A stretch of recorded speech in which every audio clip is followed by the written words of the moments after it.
All right, welcome to today.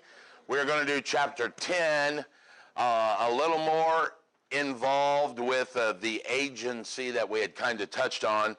We're going to talk about the relationship between the agent and the client and the transaction and the buyers and sellers and how they interact with us. We're going to talk some terms today. This book, once again, you guys have all understood it. I've expressed my dislike for this book because to me this should have been like chapter 2, all right?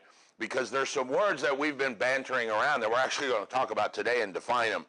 We're going to talk about the different type of agencies and how to create them over the next couple days, all right?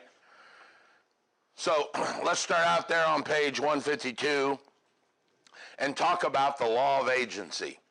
There are 3 types of laws. I've got a frog in my throat all of a sudden.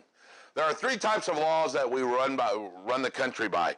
We have common law, statutory law, and then administrative law. Statutory law are laws that are written down and codified so that we know you do this, this is what happens. Criminal law is a common statutory law, all right? Common law is born out of a decision by a judge, like a small claims judge. Would be a good example. Common law can change, all right? So for instance, one judge may say, that shirt is blue. And then some other judge go, well, actually, that's really blue. All right, so it can change. Common law can change and often does. And then we have administrative law.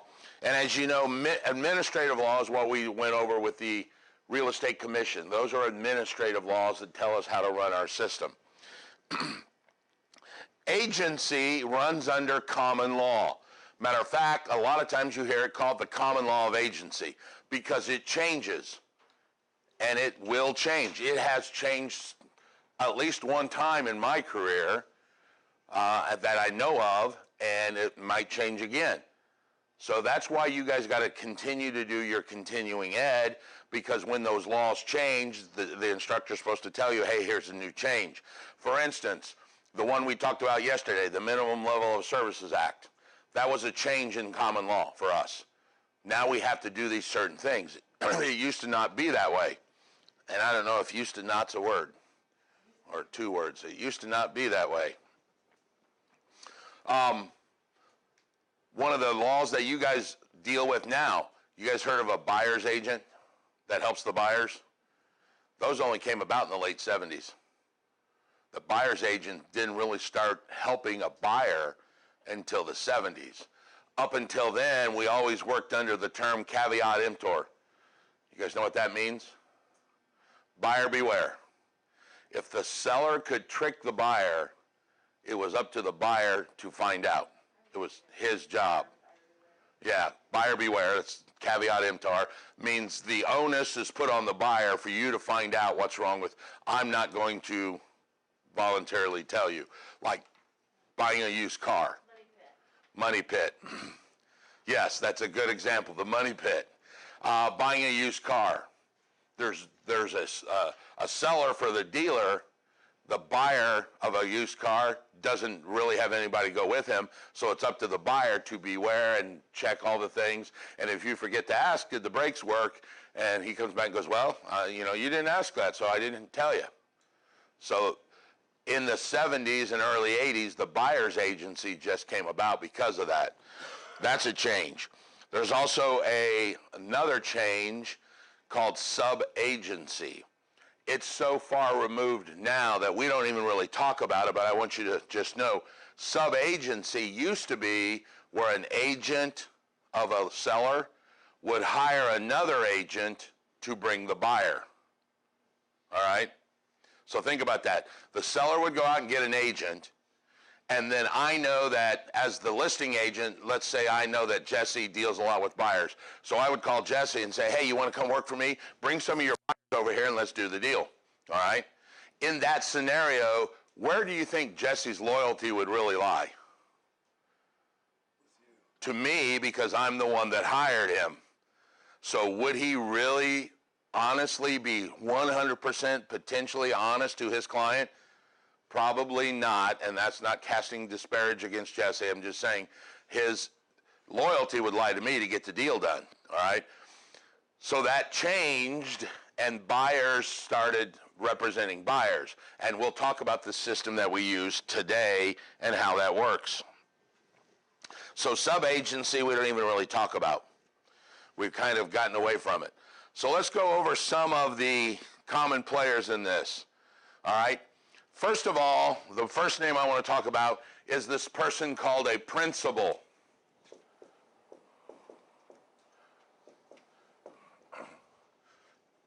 And they spell it like the school teacher, all right? The principal also is called the client. So you could use either name. They're the principal in the deal, or they're my client. And they also have another name. They could also be called the seller or the buyer, depending on what side you're on. All right? So the listing agent works with the principal, but it's also his client, and they're the seller. If you're on the other side of the table, it's still your principal, still your client, but now he's the buyer. So either one of those three words can be used interchangeably. Most notably, we always call him the client or the seller. Very seldom do we say the principal in the deal, but it is a valid word to use, all right? So that's the first term, the principal or the client and the seller. The second one is this word that we've been using kind of loosely, but we're going to change it right now so you understand, is this term called the agent. There is only one agent in every company. Guess who that is? Me. I'm the managing broker. The state sees it as me. I'm the only agent there is in my company. Even though I have 13 people or 17 people working underneath me through an independent contractor, and we all say I'm a real estate agent, and yes, they're my agents, but the state only recognizes me as the sole agent of my company. All right? The relationship that we have between each other is called an agency.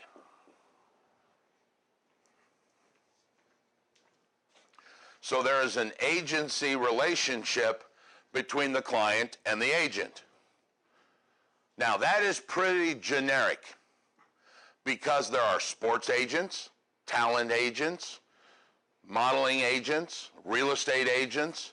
We all share the same concept. Peyton Manning was a client of his agent, and together they had an agency relationship that they worked under. Britney Spears has a talent agent, which could be questionable, and together they have an agency. Ashley is my client, I'm her agent, and we have an agency relationship. So this structure here is true for all agencies. There's a client, an agent, and some kind of relationship between them. Where they differ is what we call the fiduciary responsibilities. It's one of my favorite words to say, fiduciary. That's what makes the differences. Even though Peyton Manning had an agent that had an agency relationship, that agency is defined differently because, you know, they dealt this different sport. I don't pretend to even know what their agency says. Our agency says we've got certain responsibilities that we owe to our client. We're going to talk all about them here today. That's the difference. A talent agent may have different guiding directives, and those are your responsibilities. That's what changes the agency. All right? Now, there's another person who is called a non-agent. That's a RE/MAX person. No, sorry, take that back. I apologize to anybody that's going to RE/MAX. I just like to pick on them. A non-agent is someone who does not have a relationship but may end up helping a client. Sometimes you hear them called a transactional agent or an intermediary. And let me tell you where this will pop up.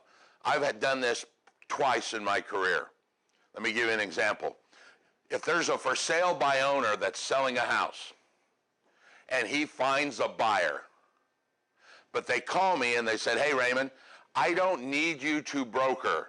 Already found the buyer. But I don't know how to fill this form out. Can you give me some advice on this form? Okay, I will do that. Before I do that, I want you to sign this form called a non-agency form, which says I'm not your agent. That way, when this deal goes south and you go stand in front of a judge, you can't say, well, my agent Raymond told me how to do this. No, time out. You signed a form saying I'm not your agent. All I did was look at the form. I didn't help you guys at all.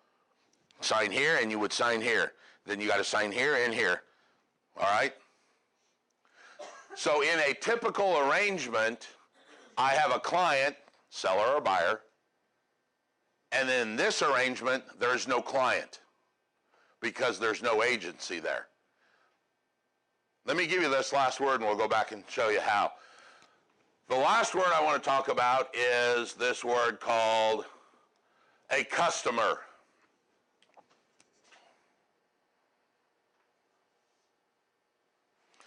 A customer is a person with whom you have no agency. So let me tell you how simple this job is. Your job is to find a customer and turn them into a client. All right? So Trish went and got coffee for me just a minute ago. Thank you very much. Or Tiffany. Sorry. Trish is her boss, and they're like bookends. They look just alike to me. and to everybody else.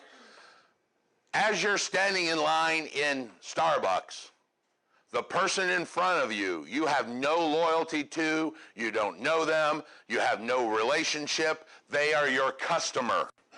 And you treat a customer in a certain manner, which we'll talk about. Your job is when you're standing there and you hear them go, oh yeah, I'm thinking about selling my house. You now step up and go, hey, I'm a real estate agent. I'll list your house. And you create a agency with them by signing a listing agreement. Now they're your client. And they have a different set of responsibilities, which we're going to talk about. Okay? So the whole name of this game is to find a customer and turn them into a client. It's really that simple. How you do that is the key.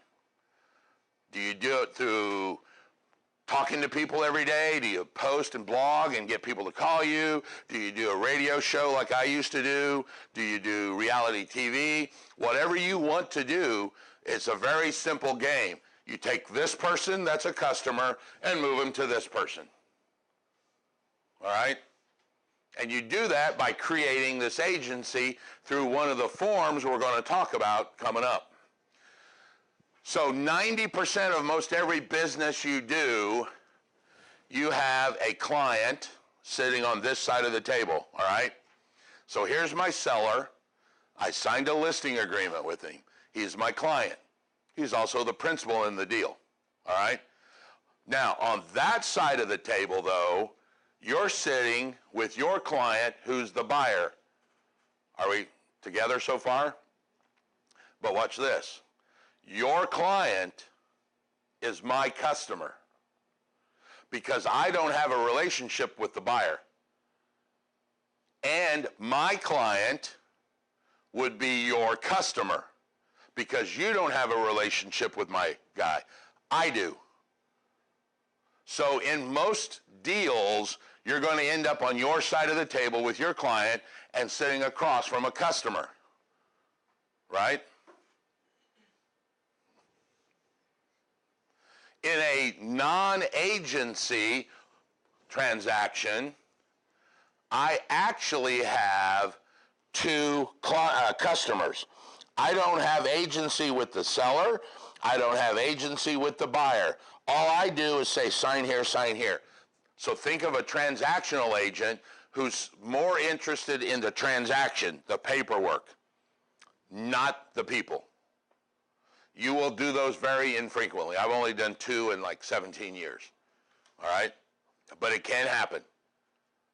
So what you've got is client, customer.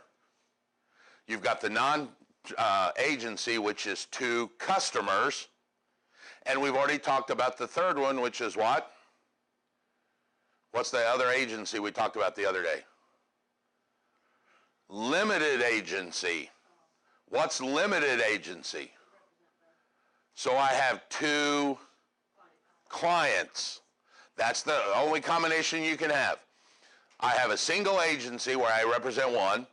I have no agency where I don't represent either one. And then we have a limited agency where I represent both. Okay? So those are the terms that we need, and they are all right there on page 153, and we're going to get into more and more. We talked about that. Single agency means I represent only one of the parties. Probably 90% of the deals you're going to do are like that. I represent one client, the seller. You represent the other client, the buyer. All right? You could have, and that's where the term single agency, the other term that grows out of that is what? Dual agency, which means I have both, but in Indiana we call that limited. So dual agency means I have 2 agencies, i.e. 2 clients, okay? Now, the agency that you create has to be consensual, meaning they have to agree to the agency and they sign a form stating that. You can't just say, oh, I'm going to list your house, and they drive home and you're signing in their yard. No, they have to actually be consensual, okay? Now, in that agency, there are 2 types. There's what they call express agency.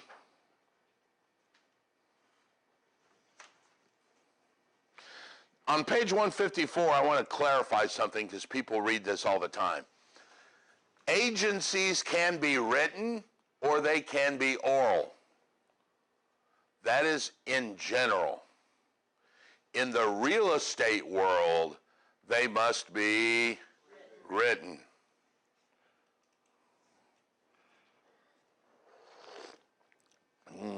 Now that I say that, I may want to backpedal in a minute. Just out of curiosity, you would just charge a fee to be a non-agent? Yeah, the question is, can you charge a fee to be a non-agent? Typically, it's a flat fee, so it doesn't look like a percentage, which most people would construe as a commission. So the 2 times I did it, I charged $1,000, just flat. And they paid me when I helped them, all right? You can't help either one of the people. You can't give advice, insight, knowledge, anything like that, because you're going to find out here in just a second that's what creates the agency. So if someone said, I want you to show me where to sign the forms, sign here and here and here, and the buyer says, oh, wow, you think I could have got a better deal? I don't know, I can't help you. That's more money. Yeah, that's more money. If I help you, that creates an agency, and I don't want to do that, all right? So think of, in a non-agency kind of scenario, the one you're really concentrating on is the paperwork, not the people. And I don't want to help either one of them. Don't give them advice, don't do anything. Can't do that. Yeah, all I want to talk about is sign where it says signature, and you sign this, and there's the seller's disclosure. You would fill that out and sign it. And he says, okay, what do you think about, can't help you. Is your name anywhere on that paperwork? No, my name would not be on that paperwork. But you would have them sign a form called a non-agent form first. If they come in and say, hey, I wanted to help you, I want you to show me where to sign. Before we start, I want you to sign this form that says I'm not going to be your agent, and therefore I owe no fiduciary responsibilities to you. Because that's what defines agency, our responsibilities. Say that again. Fiduciary basically just means creating a relationship? Yes. Okay. And to create that relationship, every agency has a different set of fiduciary responsibilities. And that's what I said, that's where the differ starts happening. Peyton Manning and his sports agent have a whole set of different responsibilities than a real estate agent does. And that's where the agencies start to change. Generically, this structure holds up client-agent relationship. What defines that relationship is what makes them different. His may say something about bonuses for passing yards and all that. Ours is going to deal with houses and stuff and other issues. Okay? So they could be oral or written. The two ways to create agency is called an express agency. Express agency is the one you want. Express means both parties know. Like I have expressly told him, an express agency is I will be your agent, you will be my client. Do you understand? And they say, yes, I understand. Good, then sign this document that engages me as your agent called a listing agreement, and I will now be your agent. It is written out. It explains what both parties do. And I don't want to get into the listing agents, the listing form, but basically in that form it says, I will do this, I'll work diligently to market your property, and you have responsibilities to tell me the truth, give me all the information, and when we both sign it, it's now express agency because we both understand our role in this relationship. It's defined, it's laid out in a document called a contract. You sign it, I sign it, we're good, all right? That's what you want. Now, buyer's agency is the same thing, only it's, think of a listing agency and a listing agreement. We all know that, right? When sellers sign it. There's one for the buyer side too that says, I'll help the buyer. So you want to get them to sign that. What you don't want is what's called implied agency.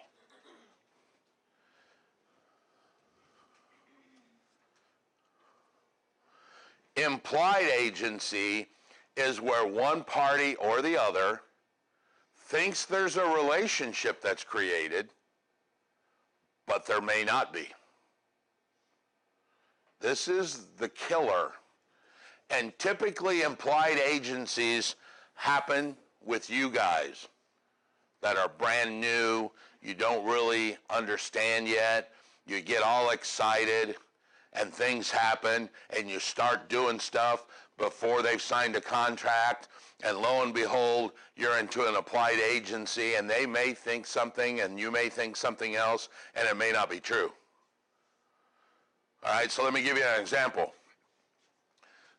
You're sitting there one day and the phone rings and you answer the phone and they say, hey, is the house on 12 Smith Street for sale? And you say, yes. That doesn't create agency. Why?